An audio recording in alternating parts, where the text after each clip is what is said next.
Today we're looking at the news media crisis, okay? The question is this: why do Americans consume more news than ever while becoming less informed? And why has staying informed become a form of psychological addiction that destroys critical thinking? Okay? We've done extensive research and discovered that modern news isn't information delivery, it's attention hijacking designed to create permanent anxiety states that generate profits through compulsive consumption. Most people think news consumption is about staying informed. You watch CNN, read newspapers, scroll through news feeds because you believe information makes you a better citizen. But that's not what this is about. This is about the systematic transformation of journalism into a psychological manipulation industry, where fear, outrage, and confusion are manufactured products sold to audiences whose emotional states have become the primary revenue source.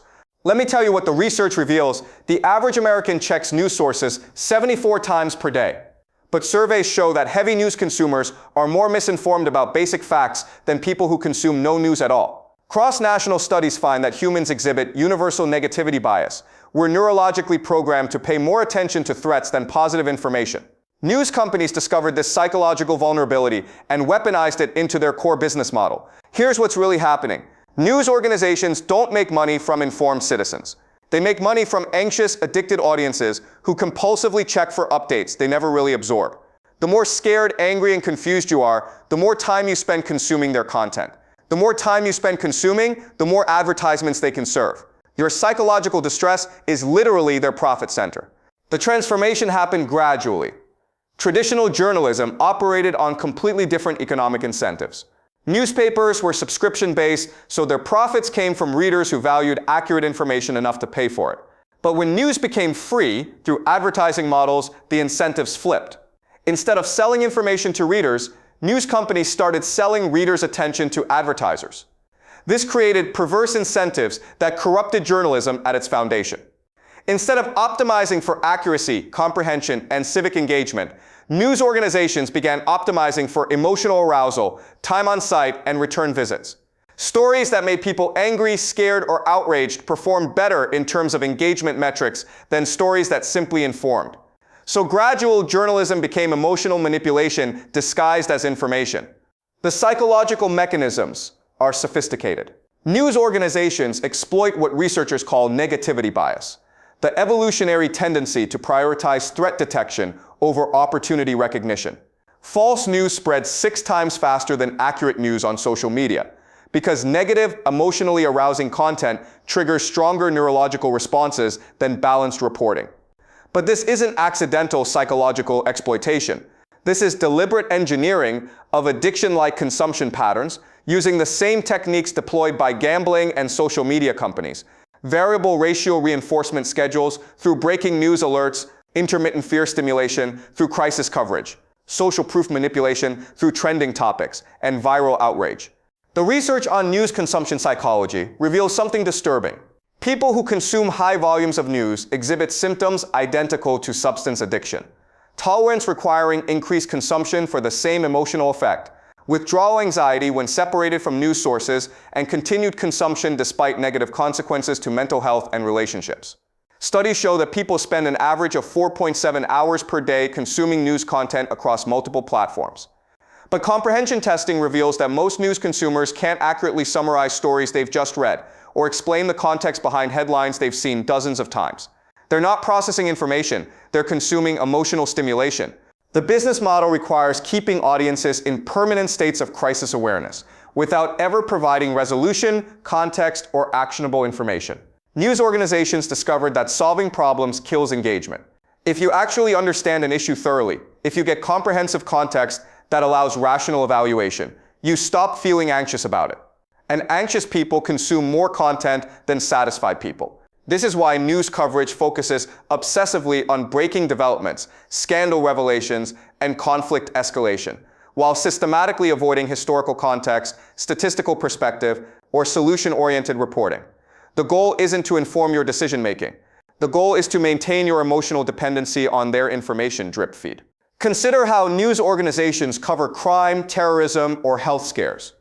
They deliberately emphasize rare, dramatic events while ignoring statistical trends that would provide perspective. They know that people rely on the availability heuristic, estimating probability based on how easily examples come to mind, rather than actual data.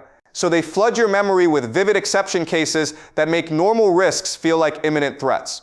This creates what researchers call mean world syndrome, a distorted perception of reality where people systematically overestimate dangers, underestimate positive trends, and develop generalized anxiety about their safety and future.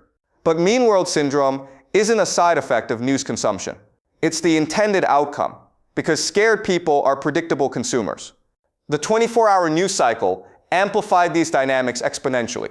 When news organizations had to fill airtime constantly, they couldn't rely on actual newsworthy events occurring continuously.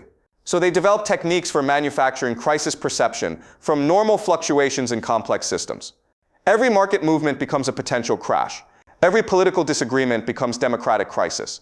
Every weather event becomes climate catastrophe. Not because these interpretations are accurate, but because crisis framing generates the emotional arousal necessary to maintain audience attention across hours of programming. The content expansion required by 24-hour cycles forced news organizations to prioritize speculation, opinion, and emotional reaction over fact reporting, because facts are limited, but interpretations and emotional responses are infinite. Social media integration created feedback loops that further corrupted news incentives. When news stories are distributed through platforms optimized for engagement rather than accuracy, the most emotionally provocative content gets amplified while nuanced. Balanced reporting gets buried.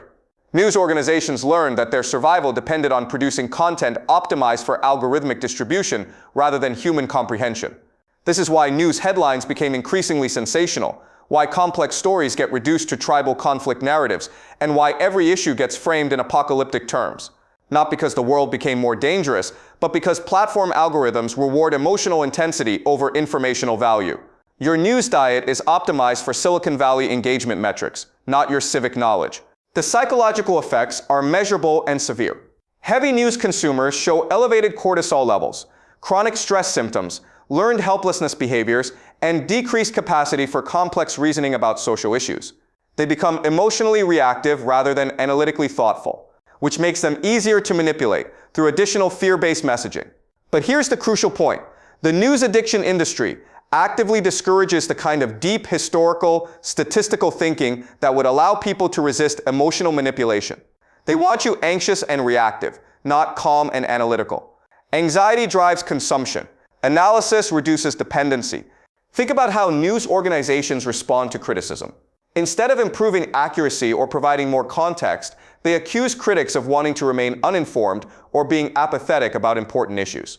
They've successfully convinced people that consuming their anxiety-producing content is civic virtue, while thinking critically about that content is irresponsible disengagement.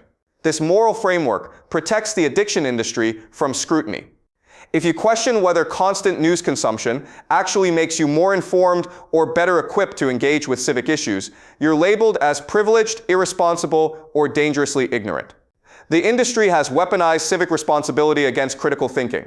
The international research reveals that this is a systematic pattern across different media environments. Countries with higher news consumption don't have more informed citizenries.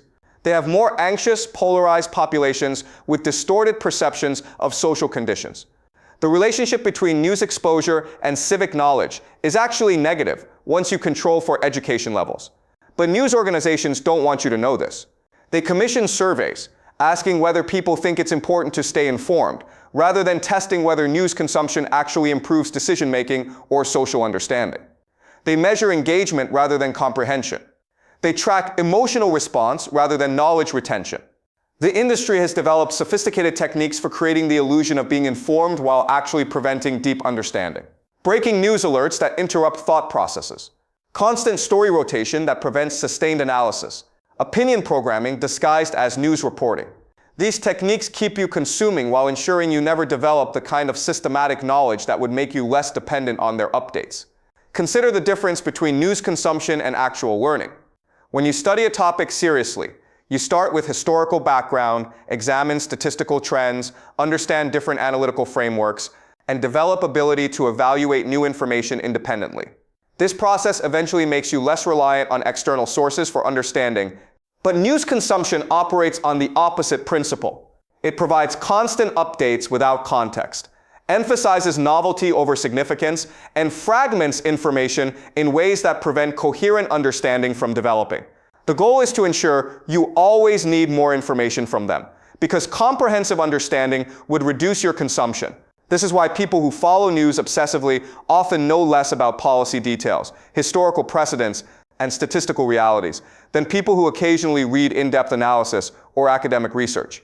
News consumption creates the illusion of knowledge, while actually preventing knowledge acquisition. The political effects are particularly destructive. News organizations discovered that partisan emotional manipulation generates more loyal audiences than balanced reporting.